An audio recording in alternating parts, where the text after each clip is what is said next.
네, 그럼 전국 상황 정리해 보겠습니다. 새로운 확진자 583명입니다. 대부분 지역사회에서 나왔습니다. 앞서 말씀드렸듯이 지난 3월 대구 신천지 때 대규모로 확산한 이후 8달 만에 가장 많습니다.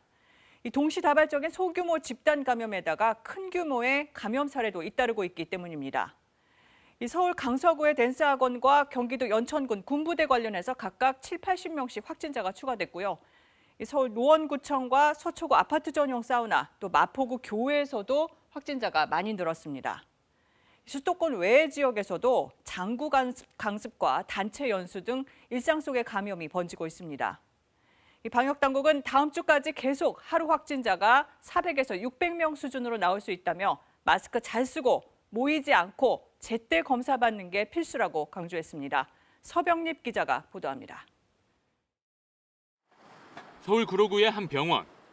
환자 1명이 마스크도 쓰지 않은 채 치료실을 서성입니다. 이후 이 환자를 포함해 5명이 코로나19에 감염됐습니다.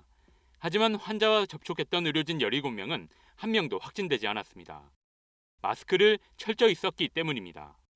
걸리신 분들은 마스크 하나도 안 끼고 있었어요. 저희 직원분들 같은 경우도 전부 다 마스크 끼고 있으니 그래서 안 걸렸어요. 그분들하고 접촉을 했는데도. 반대로 경각심이 약해지면 감염은 확산합니다. 모임 자제 공고를 무시하고 단체 연수를 떠났던 진주시 사례에선 추가 감염자가 계속 나오고 있습니다. 단체 여행을 매개로 한 집단 감염도 여전히 발생하는 현실입니다. 나 하나쯤이야 하는 행동이 나뿐만 아니라 가족, 지인, 동료의 감염으로 이어질 수 있습니다. 수도권 거리두기를 2단계로 올렸지만 다음 달 초까지 하루 400에서 600명의 확진자가 발생할 것으로 방역당국은 예상합니다. 현재의 거리두기 상향 효과는 다음 주부터 나타날 것으로 예측되기 때문입니다. 소규모 유행에서 감염된 환자들이 다시 다른 유행의 감염원이 되는 것을 차단하는 것이 가장 중요한 전략이 됩니다.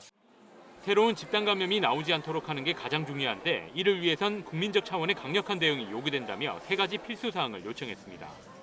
마스크를 착용하는 것은 물론 가급적 모이지 말고 의심 증상이 있으면 바로 검사를 받아달라는 겁니다.